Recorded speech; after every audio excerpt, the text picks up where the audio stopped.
안녕하세요, 묘한의사입니다. 날씨가 더워지는 여름철이 되게 되면 습진성 질환 같은 경우는 변동성이 굉장히 큽니다. 쉽게 악화될 가능성이 굉장히 높거든요. 그래서 여름만 되면 굉장히 힘들어하고 심해질까 걱정하는 경우가 많습니다. 그 대표적인 경우가 아토피 피부염이거든요. 하지만 아토피 피부염을 관리하는 방식 중에서 위험한 방식들이 존재를 합니다. 효소 찜질이라거나 혹은 반신욕 같은 것들, 이런 것들이 문제가 될 수 있는데, 오늘 이 시간에는 효소 찜질과 반신욕의 위험성에 대해서 다시 한번 이야기해 볼게요. 더운 여름철이 되게 되면 땀이 많이 나죠. 그리고 체온도 많이 올라갑니다. 기본적으로 땀이 나고 체온이 올라가게 되면 습진은 악화될 가능성이 굉장히 높습니다. 피부의 상처를 통해서 세균들도 많이 들어오게 되고, 그리고 열이 증가하기 때문에 피부염이 심해질 우려가 높은데, 이런 경우에 잘못된 관리를 해서 피부를 망치는 경우가 굉장히 많이 존재합니다.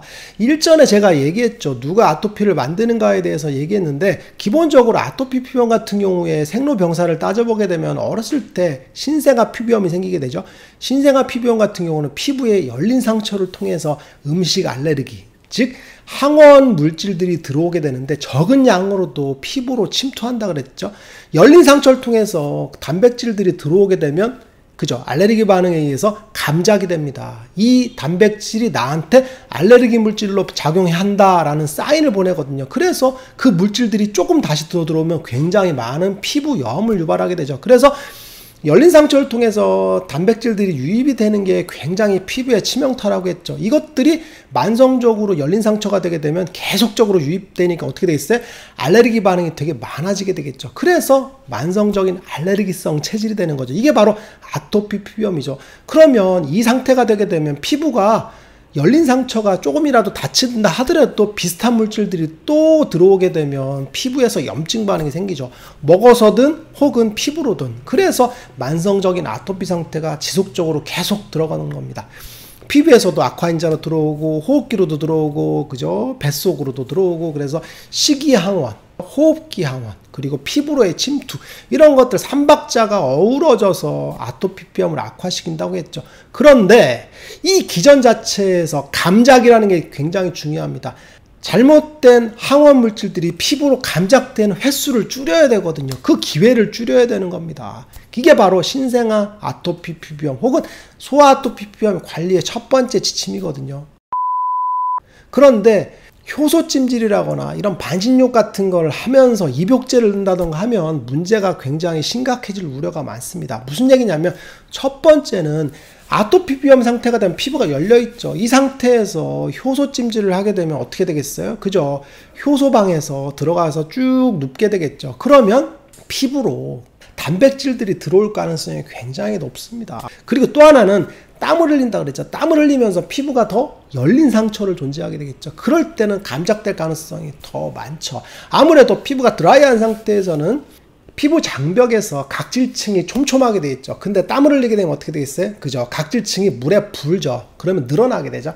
기본적으로 장벽이 약화된 상태가 되기 때문에 더 침투할 가능성이 높죠. 제가 항상 우려하는 건 뭐냐면, 땀을 흘려서 피부가 어쩌고저쩌고가 아니라 감작될 가능성이 굉장히 높아진다는 그런 개념입니다. 그리고 땀을 흘리고 나서 땀이 각질층이 완전히 불어있는 상태에서 계속적으로 돌아다니겠죠. 그러면 더 많이 침투할 가능성이 높죠.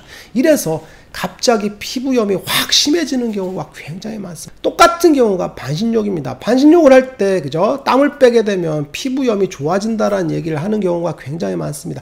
사실은 이거는 감작에 대한 개념이 잘 안 서 있는 경우가 많습니다. 그래서 입욕제 같은 것들을 저는 사용하는 걸 굉장히 비추하거든요. 무슨 얘기냐면, 입욕을 할 때 오일을 넣는다던가 아니면 약초 같은 걸 넣게 되는 경우가 있는데, 이때도 단백질들이 존재하는데 이게 피부로 침투할 가능성이 굉장히 높습니다. 그래서 입욕을 하는 경우에 입욕제를 사용하는 경우에도 피부에 되게 위험할 수가 있거든요. 근데 아까 똑같이 효소 찜질은 건식이죠.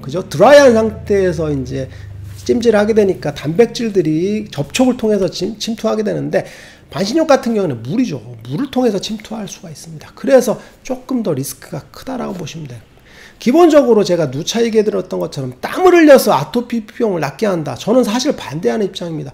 왜 그러냐면, 땀을 흘린다는 것 자체는 피부염이 나으면 자연적으로 나는 땀이거든요. 근데 땀의 분비가 안 돼서 아토피 비염이 생겼다는 건 아토피를 이해하는 기전 자체가 잘못된 그런 문제라고 보시면 돼요. 아토피 비염 같은 경우는 기본적으로 알레르기성, 그죠? 피부염이죠. 알레르기의 문제를 치료하기 위해서는 알레르기의 접촉을 줄여야 됩니다. 기본적으로 피부를 튼튼하게 유지하고 드라이하게 유지를 해서 피부를 갑옷같이 탄탄하게 만들어줘야 됩니다. 그럼 이 상태가 되게 되면 그죠? 항원 물질들이 피부로 침투할 가능성이 점점점 낮아지게 되죠. 이걸 위해서 그죠? 샤워 횟수를 줄이고 그죠? 피부를 좀 더 건조하게 유지해서 튼튼한 장벽을 만들자고 하는 그런 거거든요. 그런데 목욕을 많이 하게 되고 그리고 반신욕을 하게 되거나 효소찜질을 통해서 피부에 땀을 분비하게 되면 피부는 그죠? 감작될 가능성이 굉장히 높아지게 되죠. 그리고 또 하나는 반신욕이나 효소찜질을 하게 되면 열이 굉장히 많이 발생을 하죠. 그러면 피부에서 열이 식지 않을 가능성이 높습니다. 그러면 지속적인 염증 반응이 일어날 가능성이 굉장히 높습니다. 열이 식지 않는 거죠. 열이 식지 않게 되면 피부 염증 반응이 증가하는 경우가 일반적이거든요. 그래서 여름철인 경우에 이 피해가 더 큽니다. 왜 그러냐면 반신욕을 하거나 그죠? 효소찜질을 하게 되면 열이 잘 안 식죠. 효소찜질을 하고 나서 혹은 반신욕을 하고 나서 밖에 나왔는데 덥죠. 그러니까 열이 안 식으니까 갑자기 빵 하고 심해지는 경우가 많습니다. 그래서 급격하게 심해지는 경우는 여름철인 경우가 굉장히 많다고 보시면 돼요. 그래서 여름철 같은 경우는 땀을 많이 흘리는 효소찜질이나 반신욕 같은 경우는 조금 더 주의해서 시행하셔야 되고 그리고 2차 감염에 대한 가능성들도 꼭 염두에 두시고 피부에 열린 상처가 안 나도록 잘 관리해 주시면 도움이 될 것 같습니다. 그렇다면 효소찜질과 반신욕의 피해는 아이 아토피에서 심할까요? 성인 아토피에서 심할까요? 맞습니다. 소아 아토피에서의 피해가 좀 더 클 수가 있겠죠. 왜 그러냐면 기본적으로 아토피 비염을 알레르기 물질들이 더 많이 유입됐을 때 만성적인 아토피로 가게 되는데 소아 아토피 같은 경우는 알레르기 물질들이 유입되는 단계거든요. 그런데 감작이 될 가능성이 보다 더 높은 게 소아죠. 묘한의사에게 궁금한 거 있으면 댓글로 남겨주세요. 영상을 통해서 답변해 드리겠습니다. 빠잉!